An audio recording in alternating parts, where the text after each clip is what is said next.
And here's another reusing video from CR. So awesome.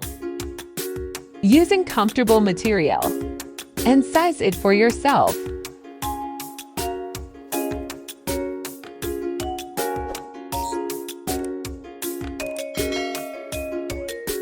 Draw tie bag. You can tie it or use a cord lock.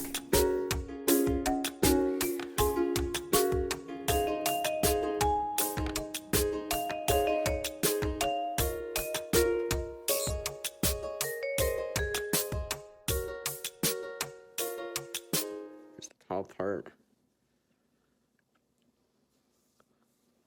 The face, neck part, as you can see.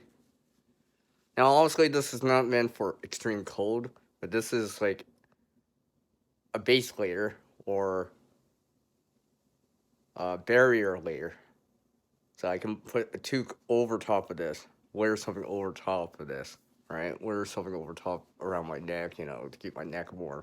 So as our world changes, we can adapt too. Skill and knowledge get better with practice. Can't help everyone out there, but one can help someone. Take care, everyone.